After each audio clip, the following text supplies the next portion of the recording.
আসসালামু আলাইকুম। এটিএন বাংলার নিউ ইয়র্ক স্টুডিও থেকে ইউএস পরিক্রমায় সবাইকে আমন্ত্রণ জানাচ্ছি। আমি ফকির সেলিম। যুক্তরাষ্ট্রের প্রবাসী বাংলাদেশিদের অনুষ্ঠান এবং মূলধারার উল্লেখযোগ্য কিছু ঘটনা নিয়ে আজকের ইউএস পরিক্রমা। প্রথমেই শিরোনাম। উৎসবমুখর পরিবেশে যুক্তরাষ্ট্রে উদযাপিত হল শারদীয় দুর্গাপূজা। যুক্তরাষ্ট্রে 21 বছরের কম বয়সী কাগজপত্রবিহীন অভিবাসীদের জন্য মিনি অ্যামনেস্টি।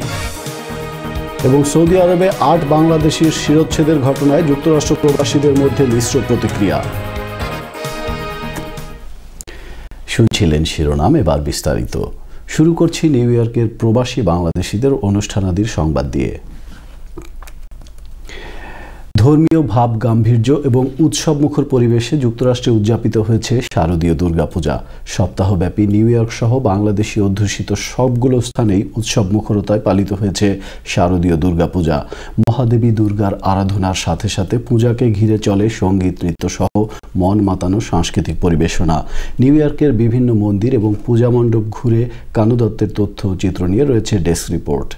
হিন্দু ধর্মাবলম্বীদের সর্ববৃহৎ ধর্মীয় উৎসব দুর্গাপূজা এখন শুধু হিন্দুই নয়, ধর্ম বর্ণ নির্বিশেষে নানা বয়সী মানুষের সার্বজনীন উৎসব। এটি বাংলার আবহমান ঐতিহ্য, বাঙালিদের প্রিয় সংস্কৃতি। তাই তো হাজার মাইল দূরে যুক্তরাষ্ট্রের দুর্গোৎসবে ভিড় লাগে সকল মন্দিরে।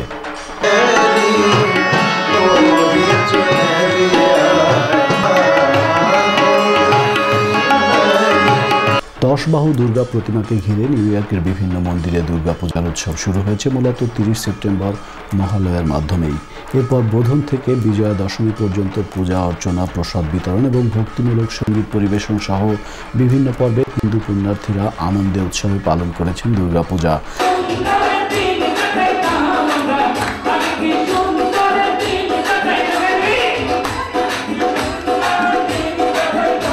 দুর্গাদেবীর চরণ বন্দনা, মন্ত্রপাঠ, ভক্তিগীতি, ভজন কীর্তনের পাশাপাশি চলে লুচি সবজি মুখরোচক প্রসাদ উপভোগ। কীর্তনের পাশাপাশি চলে লুচি সবজি মুখরোচক প্রসাদ উপভোগ এবং আবির প্রদান। মন্দিরে মন্দিরে পূজার সময় পরিবেশিত হয় সাংস্কৃতিক অনুষ্ঠান।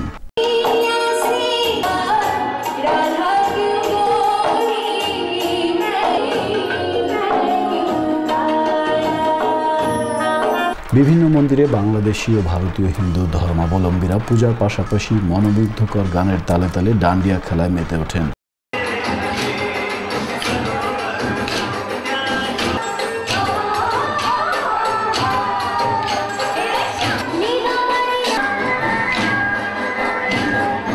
নিউ ইয়র্কের এলমহার্স্টস্থ বাংলাদেশ হিন্দু মন্দির, জ্যামাইকার বাবা বালাকনাথ মন্দির, বাংলাদেশ পূজা উদযাপন পরিষদ, উডসাইডের দিব্যাধাম মন্দির, ঢাকা ক্লাব সহ বিভিন্ন স্থানে চলে দুর্গাপূজা। দুর্গোৎসবে মানবতার কল্যাণে দেবীর সহায়তা কামনায় বিজয়া দশমীর পর দেবী বিসর্জন দেওয়া হয়।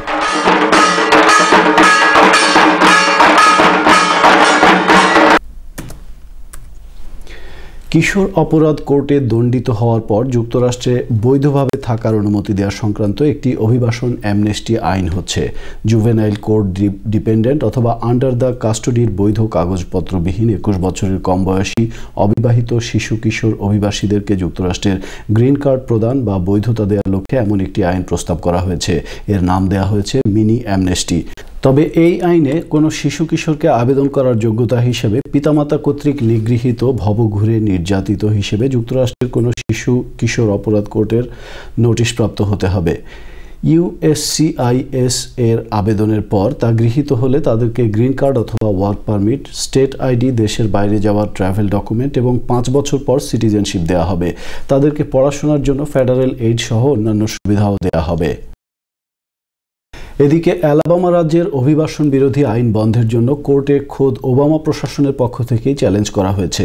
কাগজপত্রবিহীন অভিবাসীদের শনাক্ত করতে অ্যালাবামা পুলিশ এবং ইমিগ্রেশন এজেন্টদেরকে সেখানকার পাবলিক স্কুলের শিক্ষার্থীদেরকে জিজ্ঞাসাবাদ করার ক্ষমতা প্রদানের পর বেশ কিছু স্কুলে পুলিশের অভিযান করানোর পর বাচ্চারা স্কুলে যাওয়াই বন্ধ করে দিয়েছে। পরে বিভিন্ন অভিবাসন অ্যাডভোকেট এবং সুশীল সমাজের নেতৃবৃন্দ কোর্টে এই আইনের বিরুদ্ধে মামলা করে। আপাতত এর বিরুদ্ধে স্টে অর্ডার জারি করা হয়েছে ফেডারেল কোর্ট থেকে। জর্জিয়া এবং আরিজোনা রাজ্যেও একই আইন জারি রয়েছে। অপরদিকে ক্যালিফোর্নিয়ার গভর্নর জেরি ব্রাউন শনিবার কাগজপত্রবিহীন অভিবাসী পরিবারের স্কুল এবং কলেজগামী শিক্ষার্থীদের বৈধতা প্রদানের লক্ষ্য নিয়ে চালু করেছে ড্রিম অ্যাক্ট আইন।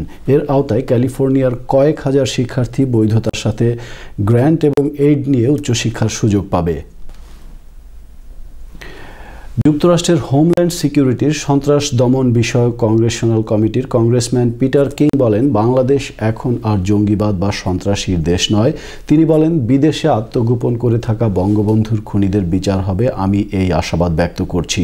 শুক্রবার জ্যাকসন হাইটসের একটি রেস্টুরেন্টে এক মতবিনিময় সভায় পিটার কিং বক্তব্য রাখেন। বাংলাদেশ মুক্তিযোদ্ধা সংসদ যুক্তরাষ্ট্র ইউনিটের গোলাম মেহরাজের উদ্যোগে অনুষ্ঠিত মতবিনিময় সভায় তিনি এই বক্তব্য রাখেন।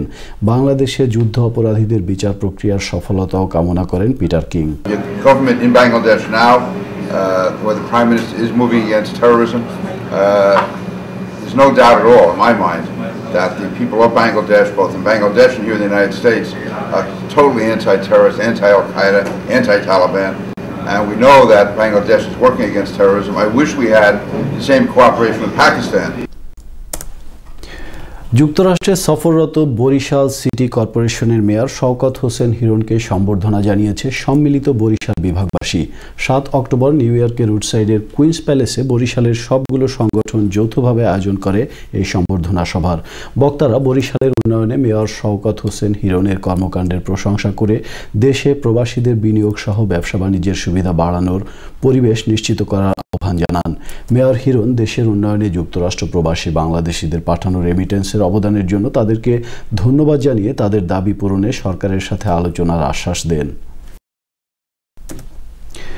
যুক্তরাষ্ট্র থেকে পবিত্র হজ পালন গমনেচ্ছু বাংলাদেশিদেরকে হজের বিভিন্ন নিয়মকানুন তুলে ধরা হলো ম্যানহাটনের মদিনা মসজিদে অনুষ্ঠিত হজ সেমিনারে। রোববার আরাফা হজ গ্রুপের উদ্যোগে অনুষ্ঠিত সেমিনারে বক্তব্য রাখেন মদিনা মসজিদের খাদেম হাফেজ জুলকিফল চৌধুরী সহ অন্যান্য ইসলামী চিন্তাবিদেরা। হজের আহকাম আরাকান সহ বিভিন্ন বিষয় তুলে ধরেন বক্তারা। বিএনপির স্থায়ী কমিটির সদস্য সালাউদ্দিন কাদের চৌধুরীর মুক্তি দাবি করেছে সালাউদ্দিন কাদের মুক্তি পরিষদ যুক্তরাষ্ট্র শাখার নেতৃবৃন্দ। জ্যাকসন হাইটসের পালকি রেস্টুরেন্টে এক সভায় তারা এ দাবি জানান। বক্তারা বর্তমান আওয়ামী লীগ সরকারের কর্মকাণ্ডকে মানবতা বিরোধী আখ্যা দিয়ে বলেন, দেশের মানুষের কল্যাণে সরকারের কোনো খেয়াল নেই।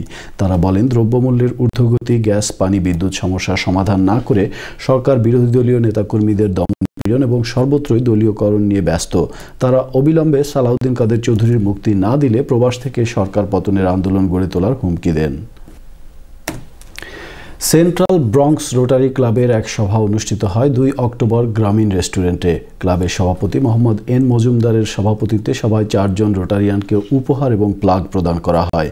এতে অতিথি হিসেবে উপস্থিত ছিলেন হবিগঞ্জ বারের সভাপতি রোটারিয়ান অ্যাডভোকেট আলমগীর ভূঁইয়া এবং হবিগঞ্জ জেলা বারের সাবেক সাধারণ সম্পাদক অ্যাডভোকেট M.A. নূর।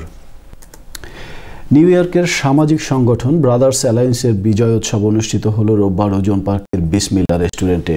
অনুষ্ঠানে প্রবাসী বাংলাদেশি কমিউনিটির বিভিন্ন সংগঠনের নেতৃবৃন্দ বক্তব্য রাখেন। তারা প্রবাসে বাংলাদেশের ইতিহাস, ঐতিহ্য এবং সংস্কৃতিকে পরিচিত ও জনপ্রিয় করতে ব্রাদার্স অ্যালায়েন্সের কর্মকাণ্ডের প্রশংসা করেন। অনুষ্ঠানে বিভিন্ন ক্ষেত্রে সাফল্যের জন্য বিশেষ পুরস্কার প্রদান করা হয় বেশ কয়েকজনকে। NGF school alumni association of আমেরিকার এক সভা অনুষ্ঠিত হয় নিউ ইয়র্কের একটি রেস্টুরেন্টে। সভায় নতুন কর্মকর্তাদেরকে পরিচয় করিয়ে দেওয়ার পর সংগঠনের ভবিষ্যৎ কর্মকাণ্ড নিয়ে আলোচনা করেন বক্তারা। প্রবাসে আমি একা নই এই স্লোগানকে সামনে রেখে নিউ ইয়র্কে কর্মরত বাংলাদেশি তরুণদের সংগঠন বৃহত্তর ময়মনসিংহ তারুণ্য এর নবগঠিত কমিটির পরিচিতি সভা অনুষ্ঠিত হলো জ্যামাইকার টিক্কা গার্ডেন রেস্টুরেন্টে। সংগঠনের নতুন কমিটির সভাপতি, সাধারণ সম্পাদক ও সাংগঠনিক সম্পাদক নির্বাচিত হয়েছেন যথাক্রমে খালেকুজ্জামান সুমন, মোহাম্মদ সাইফুল ইসলাম এবং মাসুদ রানা। এছাড়া সংগঠনের তত্ত্বাবধানে থাকছেন হুমায়ুন কবির খান এবং নূর মোহাম্মদ ফয়সাল।